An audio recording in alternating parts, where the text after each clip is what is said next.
Dis 'n vrugtevolle passella en ons kuier hoogs organies by Stellar Wynkelder naby Klawer in die Weskaapse Matsikama distrik. Ons was nou reeds in die wingerde om te kyk hoe organiese druiwe verbou word en ons gaan nou die proses 'n bietjie verder volg. Eers kuier ons by Karen Kortjie, wie se besonderse stem en deursettingsvermoë haar van vrugtepakker tot 2005 se Idols wenner gedra het.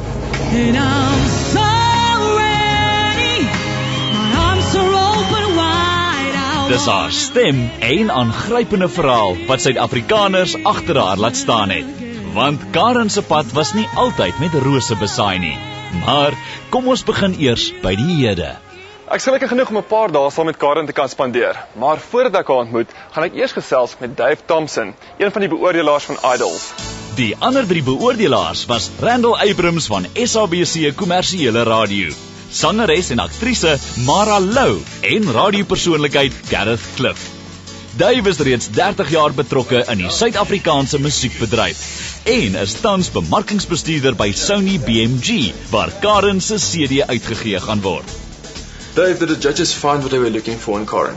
Well, Paul, I think combined with the public, we certainly found a worthy winner. And, the amount of votes which came in the record numbers certainly testify that Karen was a very, very popular winner. Even right at the beginning of the competition, I was personally a little concerned because the criteria that we'd established wasn't necessarily fulfilled. But I had to give credit, as did the other judges, to Karen in particular for the superb voice. And that at the end of the day, I think drove the fans towards her. These days musicians get a lot of coverage on press and television. Do you think it's all about image and appearance, or does the music still count? Look, having a fantastic image doesn't hurt, but the public, the consumers, need to identify with music. It needs to strike a chord with them, and they will then invest in it. You've got to have more to it than just a good look. You've got to have some substance to your music. En substansie het sy ook in haar menswees. Een ding wat jou opval is haar ongelooflike empatie met mense en veral kinders. As wenner van Idols is sy 'n vennoot van die Kinderhospitaal Trust vir 2006 en het 'n spesiale plek in haar hart vir die Rooikruis Kinderhospitaal in Rondebosch. Die hospitaal word vanjaar 50 jaar oud en behandel 250 000 kinders per jaar. Ek kan verduidelik eers vir my, het al so baie hooi op jou vurk. Hoe kry jy nog tyd vir gemeenskapswerk ook? Mens moet tyd maak vir gemeenskapswerk, veral as dit kom by kinders, want hulle het jou aandag meer as net nodig, verstaan jy? En ek is 'n moeder self, ek het ook 'n seentjie en ek wil hom reg groot maak. En ons ouers moet by mekaar staan en die kinders bystaan en hier veral in die plek hierso is baie nie. Is dit vir jou juist belangrik omdat dit jou gemeenskap is? Definitief, daar's 'n goeie voorbeeld, Idols kompetisie, kyk hoe die gemeenskap van my bygestaan en ek voel ek ou hulle net so baie, want as ek vir hulle was hier, dan sal ek vandag in die posisie was wat ek is hier. So vir my is, as jy jou mense kan please, dan vir my persoonlik dan is die wêreld 'n beter plek. Karen was 1 week oud toe haar ma haar op die trap van 'n kinderhuis in Elsiesrivier, Kaapstad gelos het. Daar het 'n vrywilliger die baba jammer gekry en saamgeneem huis toe. So het sy die kind geword van Margaret en Nicholas Kortjie van Grabouw. Haar aanneemhouers is albei in haar tienerjare oorlede en sy het die laaste paar jaar saam met haar vriend Stanley en sy ma gewoon. As jy net terugdink aan jou kinderdae in Grabouw, wat was vir jou spesiaal gewees? Net die feit om kind te kan wees nog, om die innocence wat jy het, om te kan gaan speel elke dag. Daar's een game wat ons so gelyk het. Ek sê 'n bietjie silly. Van die wolf, né? Het alles roep jy, kindertjies, kom huis toe.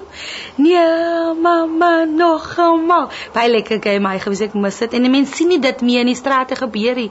Jong kinders kry kinders en kan hulle net hulle kinderdae geniet. Maar my ma het ons baie kerklik groot gemaak in dissipline. So ek het baie goed opgegroei, is net toe ek op my eie gegaan het, toe my ma gesterf het en toe moes ek nou, soos hulle sê, die eie potjie krap en daar het die probleme eintlik begin inkom. Ek was nog nie gereed vir die groot wêreld en dit het vir my sommer so aangekom, alles gelyktydig en ek kon dit nie gehandle het nie.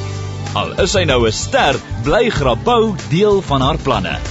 As jy dalk oor so 10 jaar weer hier in Grabouw kom bly en jou loopbaan is nou goed op dreef, Wat sou jy graag anders wil hê? Ag Paul, ek wil graag iets grabou self moet kan uitgroei, hulle moet kan groter raak. Die jong mense het baie potensiaal. Ek self wil 'n soort van 'n sentrum kom opsit hier in Grabouw, net vir jong mense waar hulle kan hulle geniet, net hulle drome uitleef, verstaan jy? So ek het baie planne en ek hoop regtig dat ek my experience net vir mense op buite kan wys dat in klein dorpies soos Grabouw is baie talent.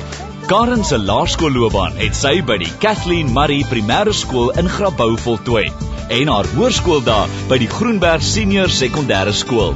Sy en Paul het haar matriekregisteronderwyseres Rebecca Oktober, wat vir haar rekeningkunde gegee het, hier ontmoet. Haar vriendin Chantel Abrams het ook kom groet. Rebecca as onderwyser leer mens seker 'n kind op 'n ander manier ken, as dit van die familie gewoond is. So sê my, hoe was Karen op skool? Karen was 'n baie vriendelike dogter. Sy was behulpsaam, sy was so 'n klein bietjie emosioneel, sy het pragtig gesing vir ons in die byeenkomste. Sy het regtig 'n pragtige persoonlikheid. Het sy ooit skool gebank? Wel, ek kan nie enige insident onthou dat sy die skool gebank het. Sy het 'n bietjie laat gekom na die pauseklok gelei het, want sy moes seker een of ander gesprek met haar maatjie Mil afhandel. Dit was haar skoolloopbaan, maar wat het daarna gevolg? Ons weet dat jy na matriek begin werk het as 'n vrugtepakker, maar het jy ook ander ambisies gehad? Ja nee, ek het Paul, ek wil baie graag musiek gaan studeer na skool, maar ek het nie die opportunities gehad nie. En toe het ek maar gaan appels pak en jy leer ook baie daaruit en dit leer vir jou om geduld te hê en te werk aan wat jy wil hê. Jy kan spaar, jy kan verder gaan leer op 'n latere stadium.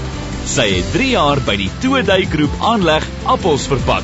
Elke werker pak daagliks tussen 15 en 25.000 vrugte per skof.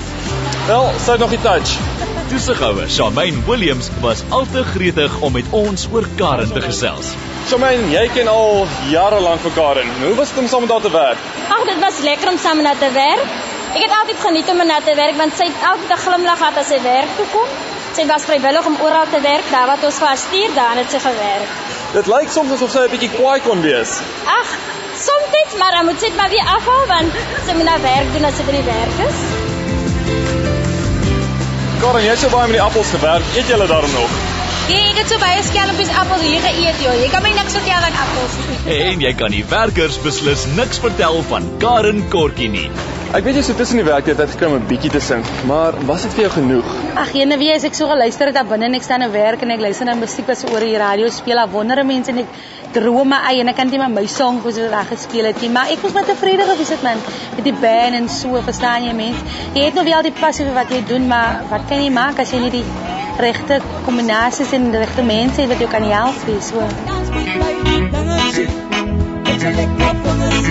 Die band is die Elgenaires, wat al 22 jaar bestaan en vir wie sy so lus was.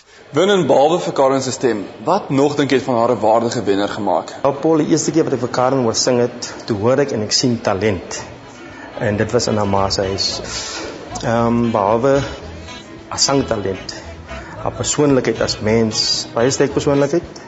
En die feit dat sy kan kommunikeer met haar audience en baie nederig. Ja, ongelukkig moet die band nou sonder Karen klaarkom, want met haar Idols-kroon is sy nou die goue stem van Suid-Afrika en het sy heelwat ander verpligtinge.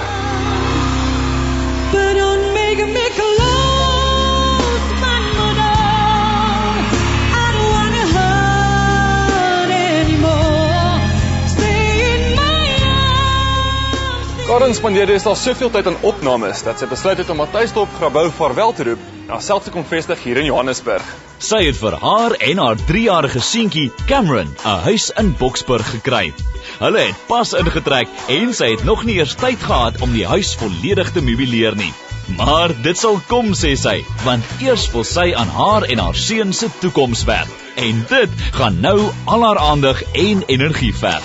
Die skuif van Grabouw na Johannesburg was seker nogal vir jou 'n groot aanpassing. Ag, dit was nie so 'n groot aanpassing nie. Dit was 'n aanpassing, maar nie so groot nie. Want ek was by Idols vir 3 maande in Johannesburg. So dit het 'n bietjie vir my 'n show gegee van hoe die plek is en hoe vinnig die lewe is en so.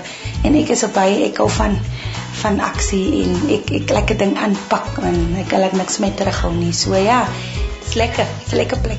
Een van haar hoofvereistes vir 'n huis was 'n groot grasperk waar Cameron lekker kan rondhardloop. 'n Nuwe begin, vol hoop vir hulle albei. Wel, jy sê, dit was nie vir jou 'n groot verandering om Johannesburg toe te kom nie, maar om Idols te wen het seker 'n reuse verandering in jou lewe teweeggebring. Hoe voel jy daaroor? Ag, dit het 'n groot verandering in my lewe gebring, 'n positiewe verandering. Dan praat ek net van myself, ek praat ook van my seentjie Cameron. Want nou kan ek vir hom 'n beter toekoms gee, finansiëel en as 'n voorbeeld wees vir hom, sodat hy kan opgroei met die wete dat sy ma het gestaan vir wat sy geglo het en dat hy kan eendag met volmoed uitgaan, die lewe ingaan en dit gaan aanvat met al sy hande. Wel, dit klink alles baie positief, maar was daar enige negatiewe dele? Nee, want die negatiewe dinge in Idols het ek omskep in positiewe dinge. Never. Daar was baie mense wat gekant was teen die feit dat ek deel was in die kompetisie en so.